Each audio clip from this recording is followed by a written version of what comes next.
नमस्ते, welcome to heat happy energy amor tarot. So आज हम एक रीडिंग कर रहे हैं स्पेसिफिकली पेरेंट्स और बच्चों के लिए।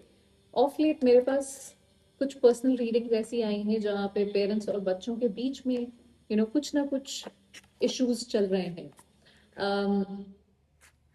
दोनों ही शायद एक दूसरे को प्यार करते हैं, पर कुछ मिसिंग है, जैसे इमोशनल कहीं कुछ मिस हो जाता है। तो ये रीडिंग किसी को गलत या सही प्रूव करने के लिए नहीं है, ये समझने के लिए है कि प्यार कहाँ मिसअंडरस्टैंड हो रहा है, या कहाँ पे चीज़ें हम थोड़ा सा फोकस करके ठीक कर सकते हैं। तो अगर आप पेरेंट्स हैं या चाइल्ड हैं, दोनों में ही कोई ना कोई रोल रेजोनेट करेगा। कई बार वो फ्लिप भी हो सकता है, तो यू you नो उस हिसाब से उसको देखिएगा। तो पहला कार्ड है स्टार का। देखिए, करंट जो डायनामिक है इस रिलेशनशिप का, उसमें अभी भी होप है। ऐसा नहीं है कि कोई बस अब कलह मच गई है और कुछ हो नहीं सकता है।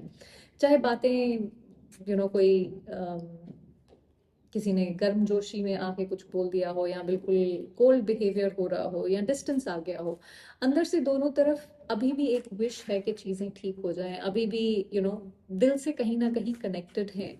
स्टार बेसिकली बताता है कि कनेक्शन टूटा हुआ नहीं है, बस जैसे उसमें एक थकान सी आ गई है जैसे।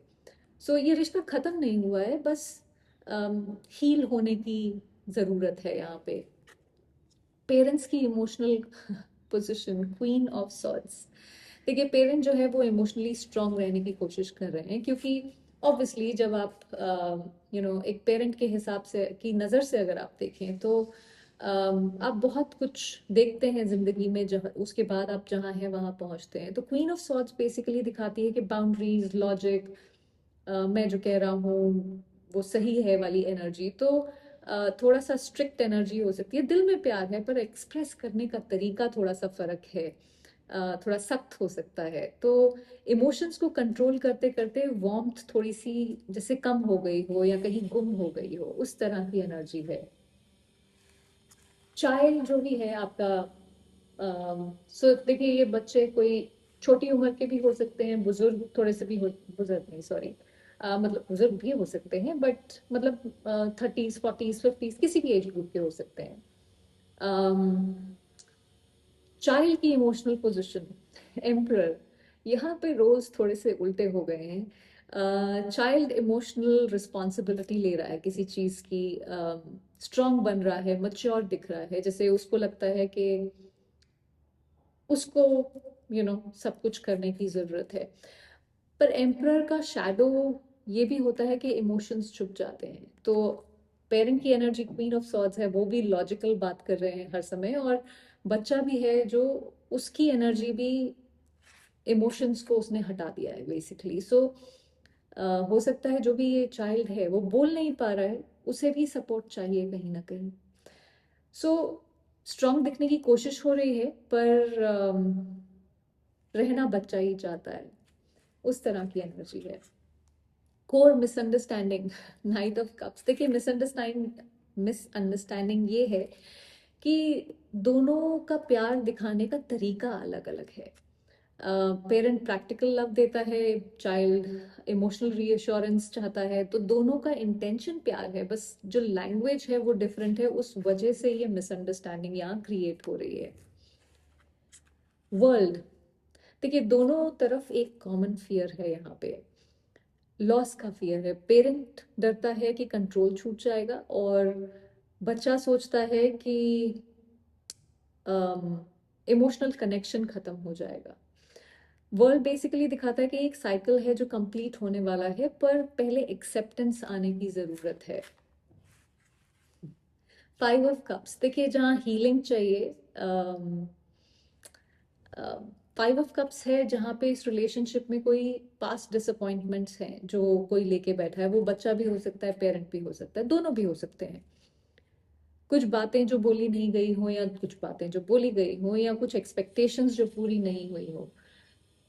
सब लोग सिर्फ जो चला गया उसको देख रहे हैं, पास्ट की एनर्जी पे बहुत ज्यादा फोकस है।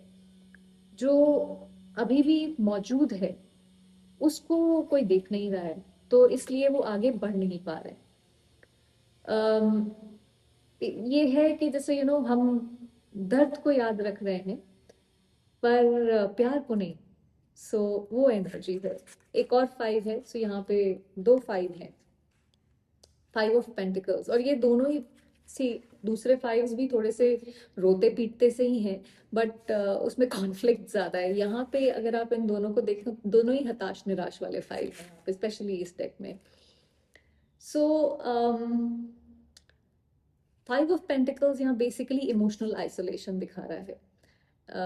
दोनों साइड से लगता है मुझे समझ ही नहीं आ रहा है, या मुझे समझा नहीं जा रहा है, एक अबैंडनमेंट की फीलिंग है। देखिए यहाँ पे चाइल्ड को या पेरेंट को, दोनों को अबैंडनमेंट इश्यूज हो सकते हैं। ये कहीं बचपन के हो सकते हैं, हो सकता है पेरेंट को उसके पेरेंट्स से या कहीं और से अबैंडनमेंट फील हुआ हो, और बच्चे को इस पेरेंट से फील हो रहा हो। सो कॉम्प्लिकेटेड सिचुएशन है, जिसकी तरफ से भी अबैंडनमेंट फील हो रही है। देखिए ये रिश्ते में प्यार की कमी नहीं है, यहाँ पे इमोशनल अबैंडनमेंट के फियर से हर्ट हो रहा है कोई, या हो चुका है या हो सकता है, या वो फील कर रहा है, शायद हुआ नहीं है पर वो फील कर रहा है एक इंसान। तो सोल्यूशन ये नहीं है कि कौन ज्यादा सही है, सोल्यूशन ये है कि कौन पहले इमोशनली प्रेजेंट होता है। दूरी दिल की है, दरवाजों की नहीं है। सो दरवाजा खोल के मिला जा सकता है। नाइट ऑफ पेंटिकल्स, देखिए पेरेंट के लिए जो गाइडेंस है वो ये है कि थोड़ा स्लो कंसिस्टेंट रीअश्योरेंस की ज़रूरत है। कोई ग्रैंड जेस्चर्स नहीं चाहिए, कोई लेक्चर्स नहीं चाहिए। रोज रोज का इमोशनल प्रेजेंस, सुनना, जज ना करना, उस तरह की चीज़ें चाहिए। जब आप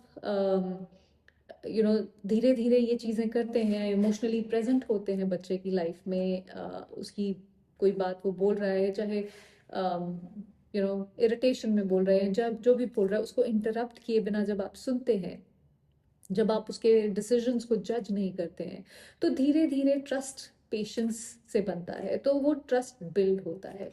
ये पेरेंट्स के लिए गाइडेंस थी। बच्चों के लिए गाइडेंस है सेवन ऑफ वॉन्ड्स। देखिए अपनी बात कहना सीखना बिना गिल्ट के, उसमें कोई प्रॉब्लम नहीं है। बाउंड्रीज बनाना डिसरिस्पेक्ट नहीं होता, बट उसको किस तरह से आप कह रहे हैं, आपका किस आपकी भाषा क्या यूज कर रहे हैं, किस क्या लहजा है, वो सब इम्पोर्टेंट है यहाँ पे। अपने इमोशंस डिफाइन करना गलत नहीं है, बस तरीका शांत और क्लियर होना चाहिए, वो इम्पोर्टेंट है। डेविल, देखिए ये कार्ड ब्लेम नहीं करता है, ये अवेयरनेस देता है। डेविल बताता है कि ये कनेक्शन किसी पुराने पैटर्न्स में फंसा हुआ है। कंट्रोल, गिल्ट, ऑब्लिगेशन, फियर, ये सब अनकॉन्शियस लेवल पे हैं, प्रेजेंट है। हार्मनी तभी आएगी जब पेरेंट कंट्रोल को प्यार समझना बंद करेंगे, और जो बच्चा है वो गिल्ट को रिस्पॉन्सिबिलिटी समझना बंद करे। प्यार चेन से नहीं होता है, चॉइस से होता है। आप बांध नहीं सकते हैं किसी को, जब वो इंसान चॉइस एक करता हो तब प्यार दिखता है वहाँ पे।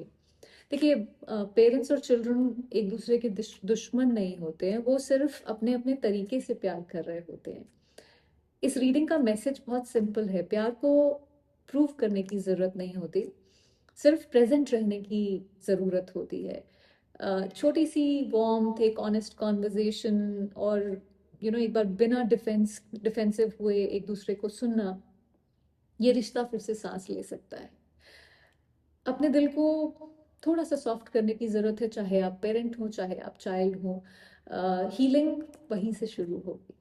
आई होप इससे आपको कुछ क्लैरिटी मिली हो। Thank you for watching.